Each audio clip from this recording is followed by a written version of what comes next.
In the haunting twilight hours, nestled within the rugged terrain of California's Santa Lucia mountains, there on the peaks lurk enigmatic figures cast in silhouette, silently watching those below. They are neither man nor shadow, and they've been observed for hundreds of years. They are known simply as the Dark Watchers.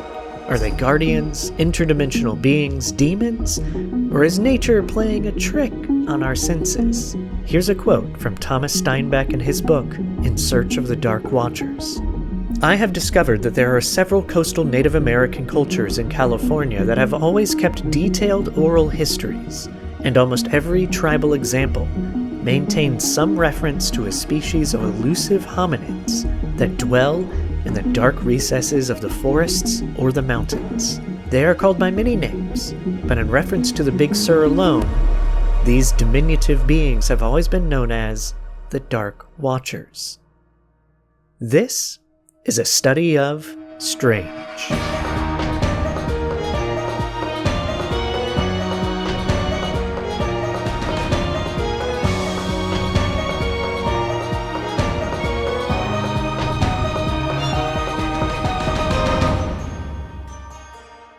Welcome to the show. I'm Michael May, or I should say welcome back. It has been a bit of a hiatus here for a study of strange, and joining me is Mark Allen Miller. How you doing, Mark?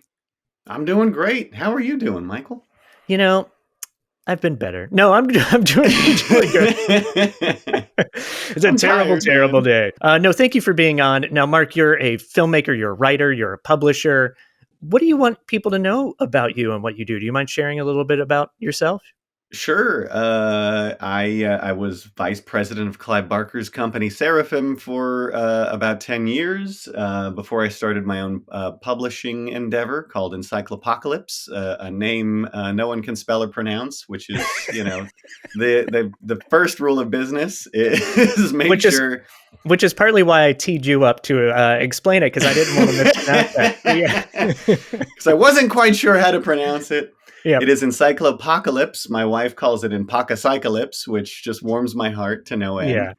Yeah. And we make we dust off old, out of print titles that are near and dear to my heart. We also create new titles out of existing titles.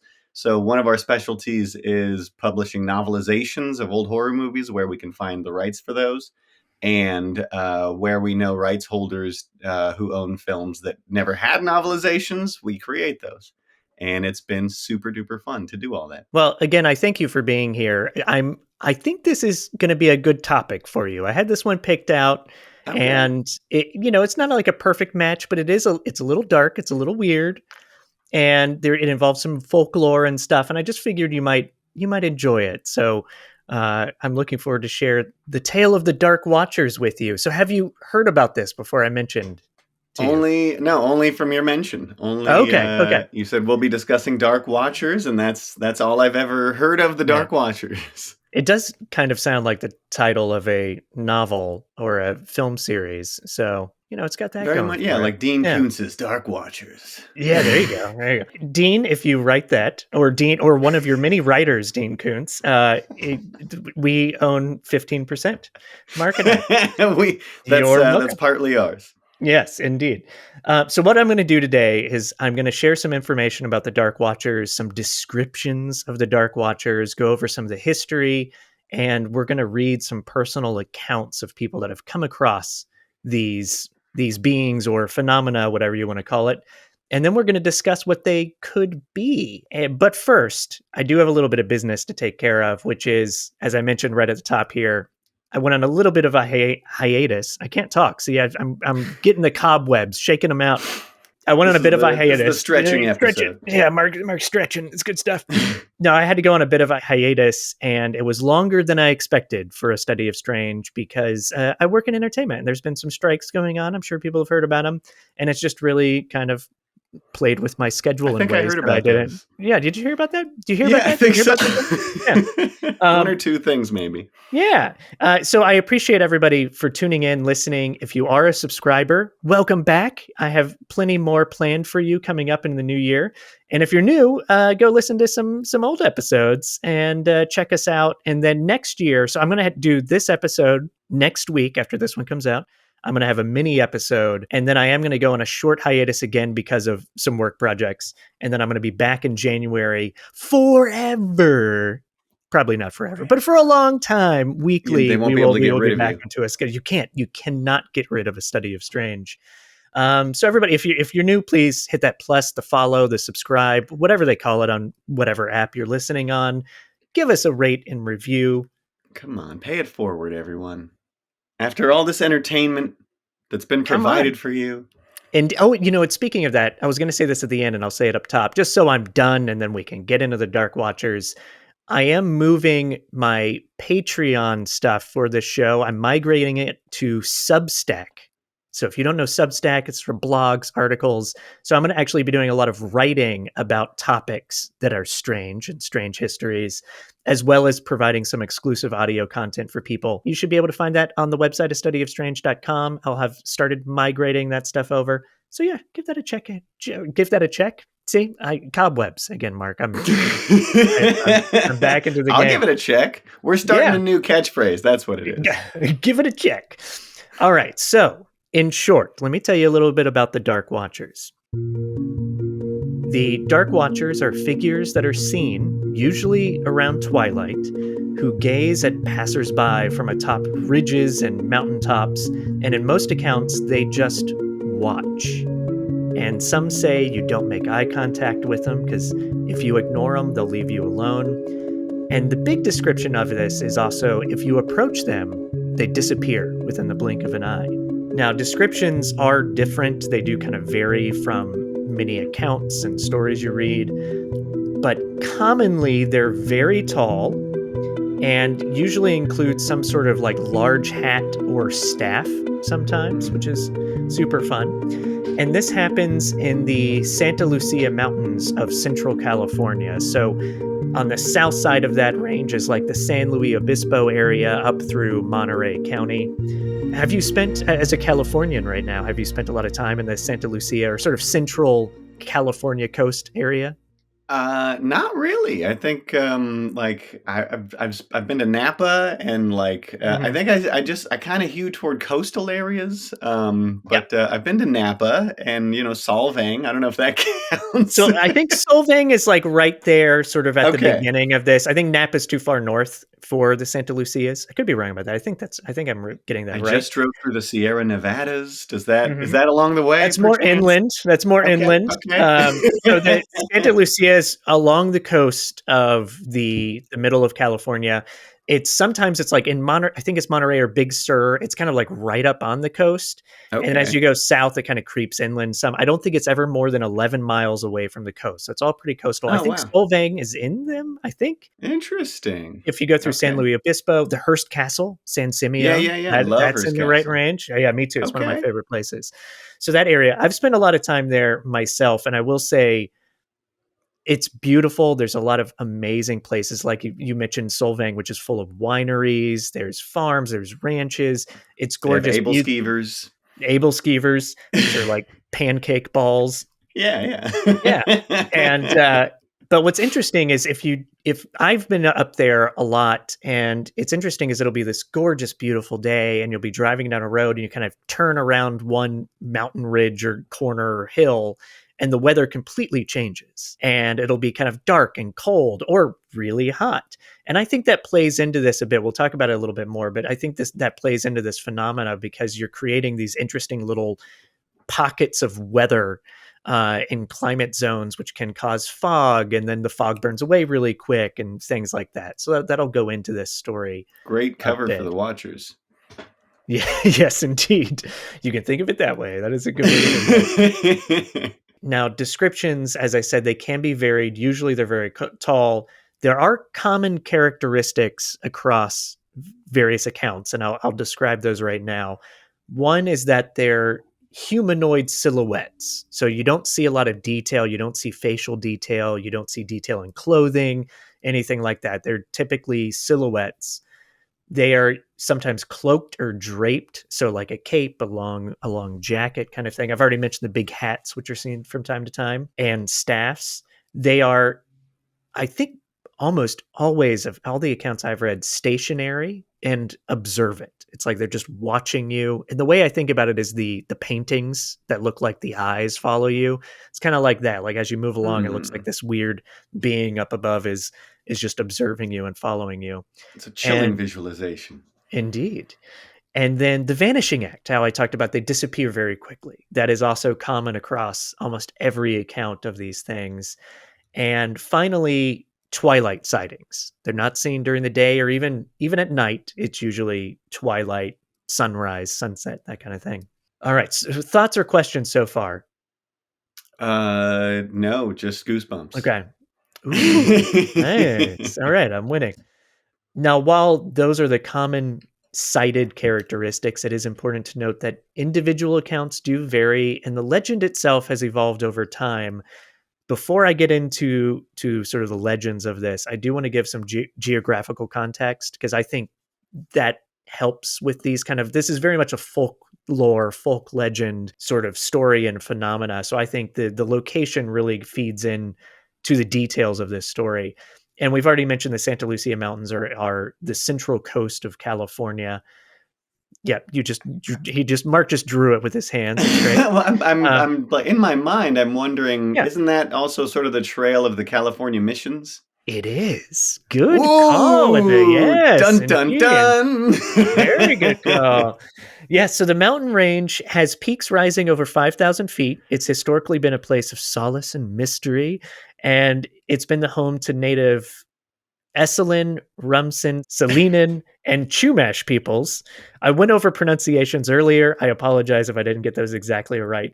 But there's been artifacts and settlements dating back 6,000 years in the area.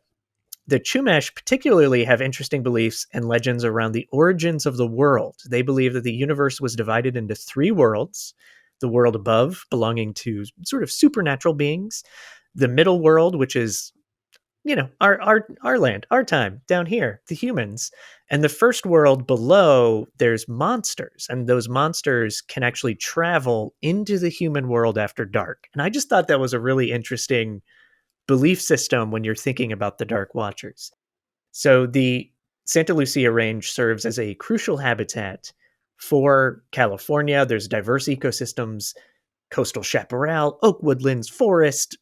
There you go with the kind of local thing. And as you mentioned, the missions that is going along the way. Early Spanish settlers, they tried to establish these missions. It's very famous in California. You can follow the route up the California state.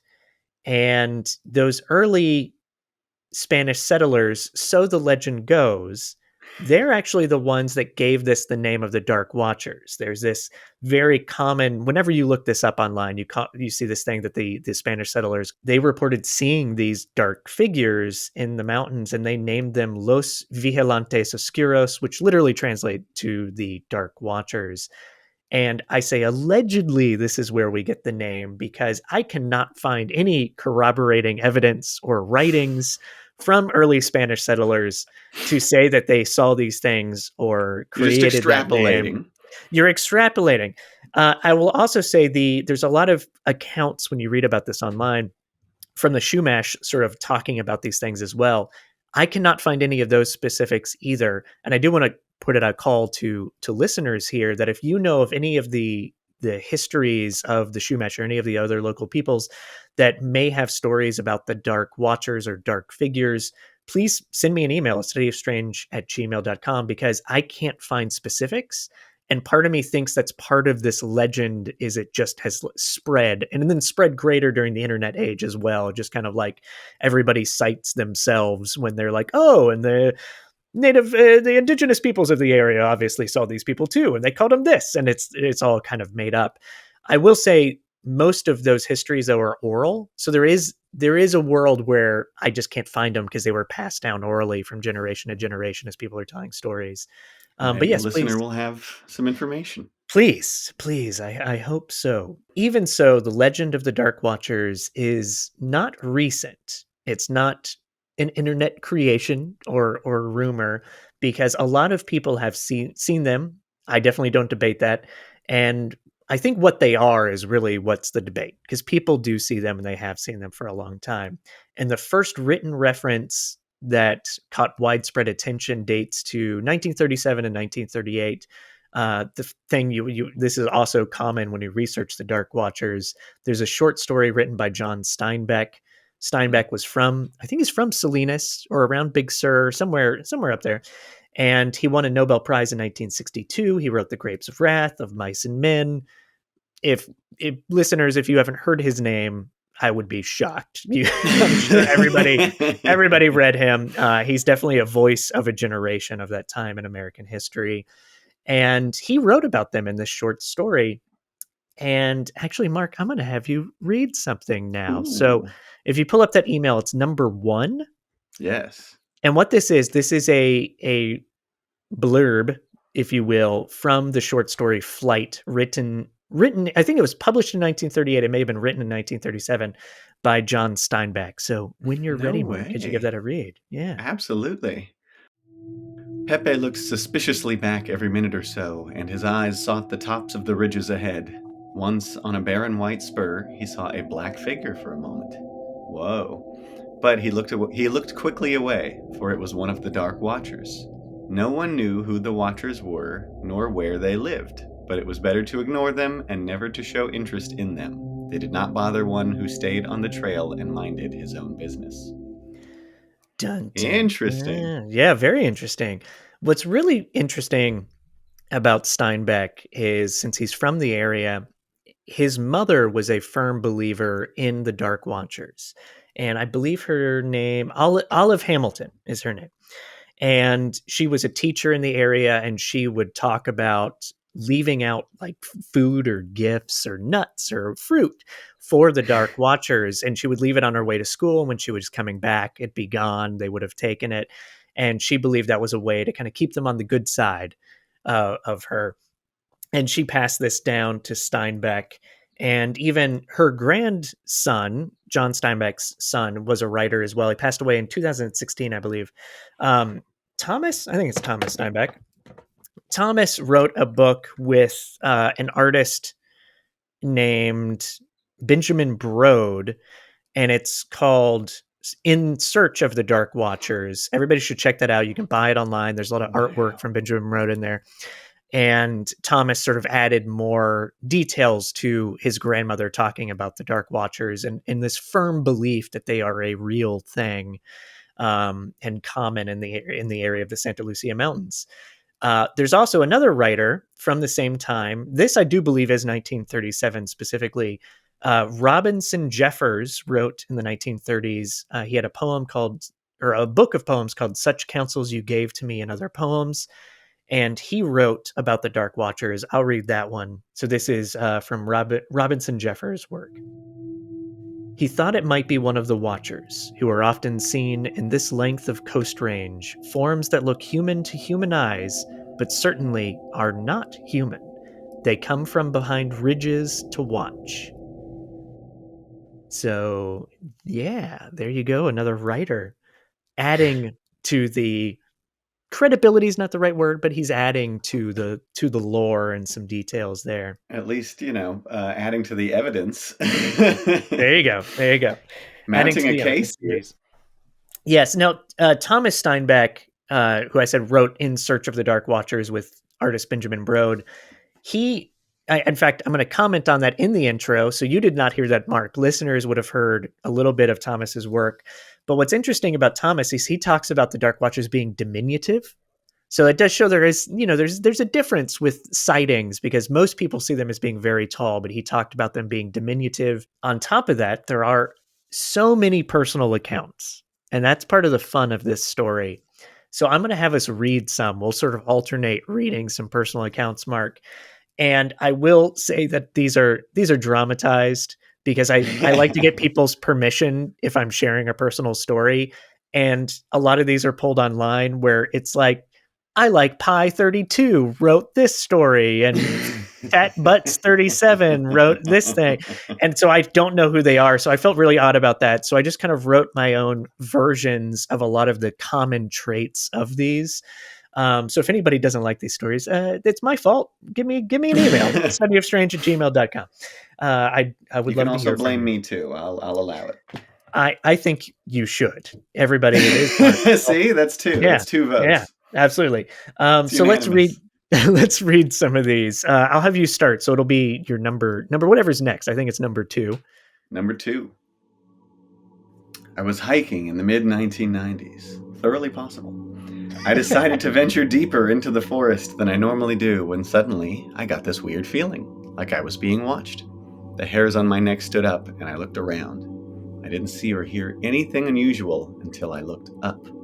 And there on a cliff I saw, looking out towards the valley, a hooded figure. I couldn't see its face. The figure made no movements, it just stood there. I did the only thing I could think of. I turned around and walked away quickly. That area? What could be out there? There were no roads, no trails. All I know is that it wasn't human, and I have not been back since. Yes. All right, here I'll jump into one. So I'll read. This is a camper. Which is very common in this range. Absolutely. Here. Yeah. We were camping near the coast off the Pacific Coast Highway, overlooking the ocean. One person I was with spotted a watcher up on a high ridge amongst some clouds. It sort of looked like it was watching us, but didn't move. Seconds later, it was just gone. We didn't see it leave. It didn't poof into a cloud. It was just gone in a blink. We didn't know about the Dark Watchers at the time, and we told ourselves it was the light playing tricks on us. However, sleeping that night, we felt indescribable discomfort, and at first light, we hit the road. I should have come up with something more fun than just hit the road. At first light, we got the hell out of there. Yeah. All right, yeah, go ahead and go to your next one. I was camping near the Hearst Castle, as I am wont to do. Yeah. And one morning, I saw a dark figure standing on top of a ridge in the distance. It wouldn't move. But as I walked to my friend's tent, it followed me with its gaze. Sort of like those paintings where the eyes seem to follow you. By the time I woke my friend, the dark figure was gone. All right, here's another one. I was in my car headed up to Big Sur and passing over a bridge. Something caught my attention. It was at a distance on the edge of a mountain above a small dirt road. A really big human or human-like creature. It had a black cape. It wasn't looking at me, but standing and holding a staff. It sort of reminded me of the Grim Reaper. The rest of the drive was not so easy, to say the least. So this is my last one, I think.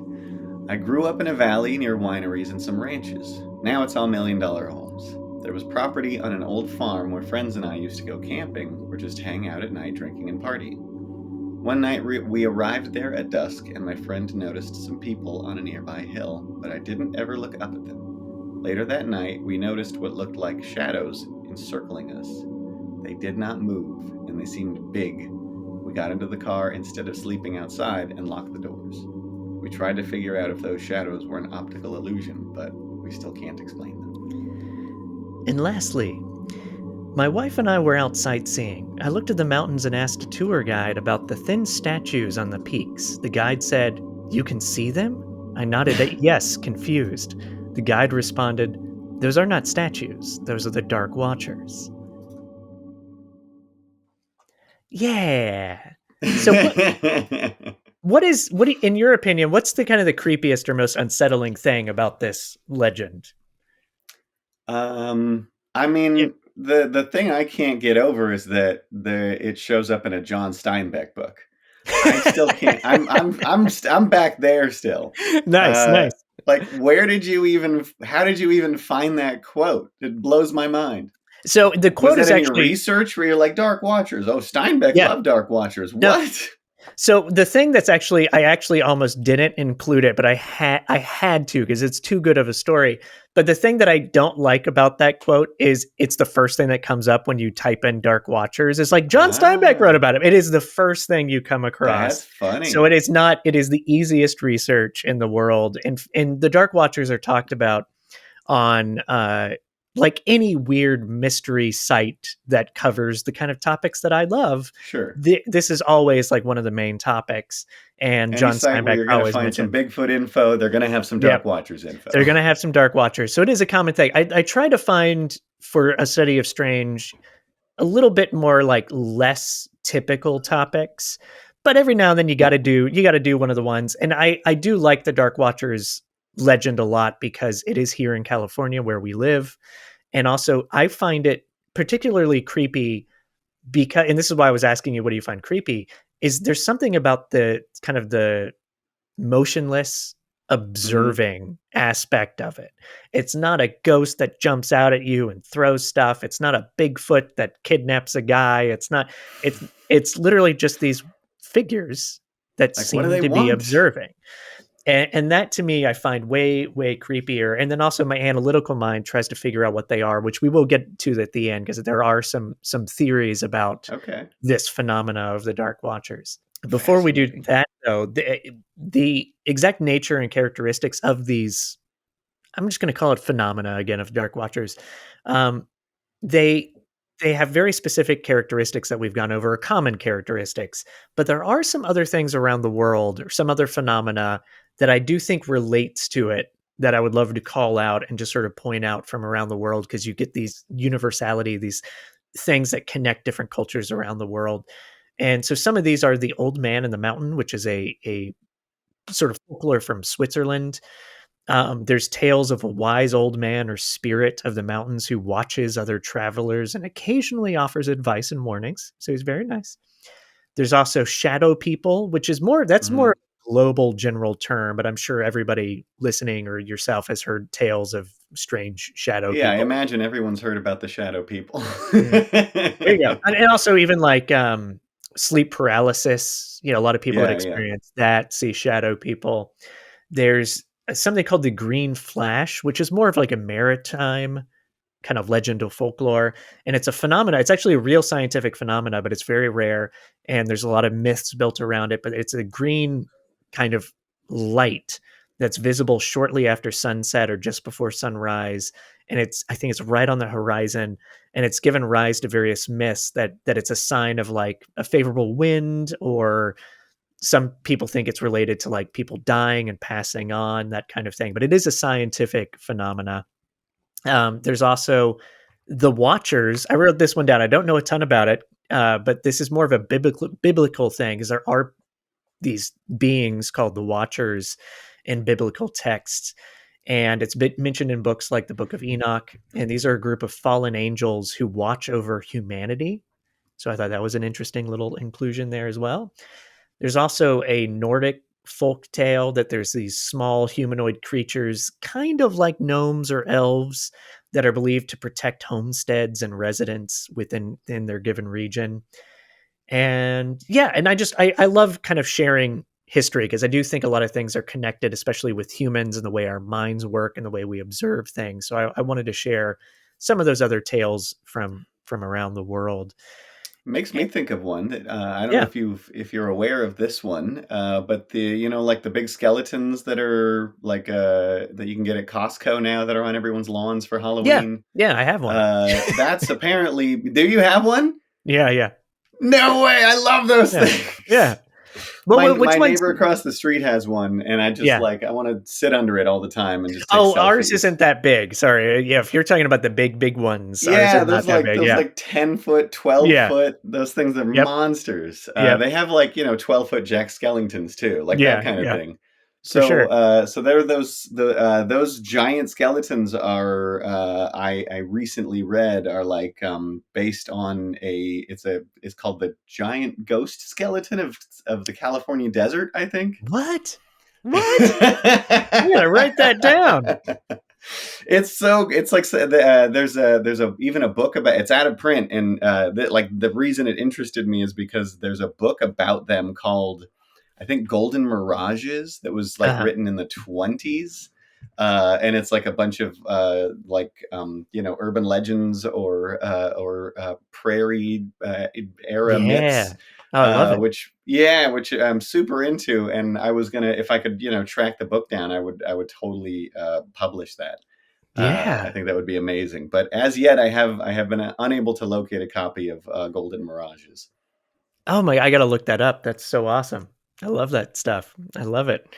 Yeah, and there's other ones too. Like there are plenty of commonalities with the human experience with strange things around the world. So I'm sure there's plenty more as well.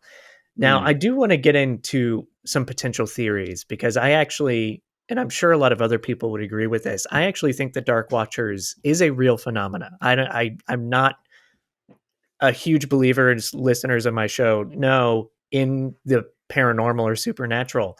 I think the Dark Watchers is real though, and I think it is a natural phenomenon. And I think Hmm. there's certain clues given in the accounts that most of the sightings are at twilight. You're in an area Interesting. where fog and weather and mist and things like that can happen very regularly at that time period. So I'll actually jump. I was going to save this theory to the end. I'm going to make this one first. So there's a thing called the, is it Brock? I think I'm saying that right. I believe it's called the Brockton Spectre. And it essentially, I'm going to describe this so terribly, but it has to do with the sort of the angle of the light and if it's foggy or misty or anything like Okay. that. Essentially, in certain mountain regions, you will create a shadow. Like your own body or other things can create a shadow So image. it's like nature's version of Pepper's ghost. Yes, that's a great way to put it. And depending on the angle and how it's operating and how you're looking at it, it can actually make it look very tall. It can also, the way shadows work, it can make, the head look bigger, give it sort of a halo aspect, which is in some accounts as well because of the angle of the sun, the way it works. And if anybody's interested in this, you will find much better explanations online. But it will But I create, mean, it does make sense because then yeah, it explains both the tall versions and the and short the short versions, ones. the way shadows work. Exactly. And to me, it also makes sense for that area of the Santa Lucia Mountains, like I said, like the way that the weather and the climate and everything sort of works together in that region just makes this seem like that should be it. And you can find examples of this online. And it also explains why they disappear within like a blink of an eye because it is a very quick phenomenon. It happens very fast. So if you happen to see it, you see it, and then, instantaneously it'll just fade away and be gone. Another kind of potential theory, and you could combine this with other ones as well, is infrasound, which I don't know if you've read about it relating to like people seeing ghosts and stuff, but infrasound produces a range of bizarre effects in people like anxiety, sorrow, chills. It's also connected with potentially people seeing things that aren't there. And infrasound can happen naturally, and in California, there's a lot of fault lines. And there are studies that show that things like earthquakes, even avalanches, which they won't have in Santa Lucia, but things like that can create infrasound like situations, and make people feel like they sense things or see things or feel things that may not actually be there. So that's a potential tie-in. There's also a thing called the third man factor, and I've only heard about this related to mountain climbers when I was reading more about it, but it's this experience that some people have that a spirit or figure, otherworldly sort of person provides comfort during times of trauma or solitude. Again, I've only heard about this with mountain climbers, but I did find that interesting in case like because you do have a lot of hikers tell stories. We've shared a couple examples of that, but there's a lot of hikers in Santa Lucia can feel like you're in solitude. Maybe you feel a little lost out there. And so I just thought that was an interesting. I'm currently looking at pictures. They have images of the Yeah. Brocken Spectre. Yeah. Like people have photographed when they've run into it. I mean, it's pretty. These are some pretty creepy images. It's really cool. Yeah. Another thing that can go into that is God, I'm going to say this one wrong. Pareidolia? It's the thing our mind does. We're humans. We like to create patterns out of things when there is no pattern. We like to create shapes of things. It's the reason we can look at a cloud and see a house or a monkey or whatever. It's the reason why my mind automatically goes to like haunted houses, and there'll sometimes be those old mirrors that were old Mm. mirrors, the way they were made. You can get those shapes of things sort of blending into it. And people think like, oh, it's the ghost here. You can see her face in the mirror from time to time. But most likely it is this thing that our mind does where we're creating something out of nothing. And that can go into it as well, especially if it's misty, it's twilight. Power of suggestion is also very strong. So if people have been talking about dark watchers, and you think about that, and then you're out in twilight, you may see fog, and just automatically your brain creates this image for you. So you think you're experiencing it when it's, shadows or something. When you're the one creating Exactly. it. And you should be proud of that, everybody. You should be proud. You're creating something. Yeah, don't stifle your creativity. No, not at all. And I did write down cultural or collective memory, and that ties into that sort of power of suggestion, where people are sharing these stories. So you start thinking about it, and then it's sort of in the back of your mind, and it passes on. There are theories, of course, because it is a phenomena that is primarily written about online now. So of course there are many theories that these are extraterrestrials, interdimensional beings, ghost angels, etc. All those kind of typical, which makes it sound like I'm sort of poo-pooing the idea. I think those are fascinating theories, but those are obviously some theories as well. But I think this is more of a naturally occurring scientific backing sort of phenomena. It doesn't take away from how creepy it is, though. If you were to see one, I would freak out. What about the less scientific theories? That's what I want to know. Okay, so what are those? Give me some. I mean, like, for for argument's sake, they're real. There are these things watching people as they travel through the mountains. Why would they be there? And why is it along the same ridge as the missions? That was the first thing I thought of. Yeah, it is really interesting to think about the missions and creating this connective. Oh, it was like the highway of the time. It was a way to be able to have people travel and go from mission to mission to mission. That is an interesting thing. And I don't know what to add about it, but it definitely occurred to me as I was researching this and driving around. For those of you that are not in California or have never been to California, you see markers. There's these interesting little like lanterny things that you will see along highways and roads all throughout California. You're like, what are those? And those are to mark the old mission. Blah, blah, blah. Yeah. The old mission trails and things. Yeah. This is super nerdy and a tangent, but I was filming this project up in the mountains here in LA, so I forget which range. But I was trying to figure out, where are we going? What's the path up there? And via the maps online that we have nowadays, one of the places we stopped was where the original trail to get from like the Los Angeles area over the mountains into the Grapevine, this old wagon trail, is still there off the side of a road, and you can like visit it. And so it's right by where I was filming this thing. And so I had to walk up it a little bit because I wanted to see this old wagon trail. And it's a little sad because there's no marker for it, at least where we were. So it's just this old kind of thing, and hikers use it. So people are hiking on it, probably having no idea that it's like the only way people in the Los Angeles area got over the mountains for hundreds of years. But you can still see the rivets and the rocks from where all the wagons would go over and all the time. It's really cool. It's really cool. That's wild. Yeah. All right. So that kind of brings us to the end of the tale of the Dark Watchers. And this is it's a good one. It is a good one. There's not a lot to add to it outside of accounts and just discussing it. I find it fascinating and very creepy to think about giant Dark Watchers just observing you. I mean, maybe they're there for good, Like what? Yeah. What are the thing I'm curious about is it was Steinbeck's mother that left the treats out, right, for them? Yeah. What is supposed to happen if you don't offer them peace offerings? I don't know. I don't think she really said. I think it was more of a vague, ominous thing. or Just maybe you don't want to do now I that. can't remember if she said it or Thomas Steinbeck or something else I read, but someone had mentioned that it's like just as a way to make sure that they leave you alone. So Okay. I wasn't necessarily referencing like a specific thing, like they're going to come and kill your firstborn. It was more of like, they'll just leave you alone if you leave stuff out. Some accounts also talk about ignoring them. Like if you're Right. worried about them all, just ignore them. They'll leave you alone, which I think is an Better to interesting hedge your thing as well. bets. Yeah. And if they are, look, if let's say they are real, let's say there is something out there that we don't understand.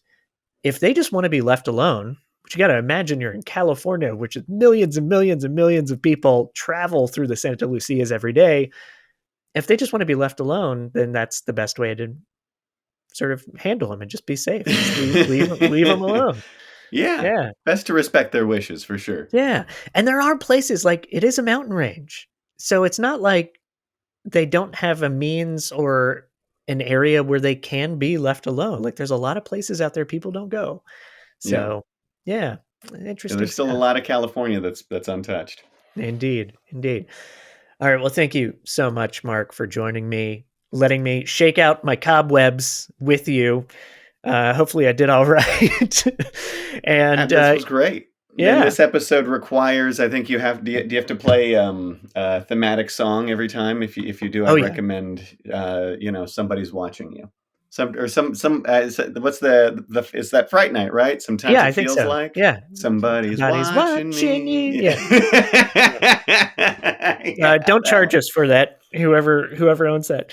No, I think I'd have to pay, so I can't use that unfortunately. Um, It's yeah, there in spirit, it like is. the It is in Dark spirit. Watchers. Hey, our listeners are now thinking about it, and that's all. Look, we can't control what they think about. You're listening to that song in your head right now. I have no control what We don't what know. song's playing in their head right now. Yeah, That's not absolutely. Um, nothing to do so, with that. so where can people find more about you? Do you have an Instagram? Do you have like a website Yeah, for we got a Encyclopocalypse? website. I don't really internet that much. I'm not a social media guy, but we have the company has a website and an Instagram and a YouTube page. We have a podcast as well called the Mhm. Encyclopod. Richard Elfman will be our next guest. Oh, nice, nice. And check out our books. They're on Amazon. They're on Barnes and Noble, Audible. They're super fun. We got creepy stuff and ghostly stuff and all Yeah, kinds of fun things. and I'll provide some links for those things in the show notes.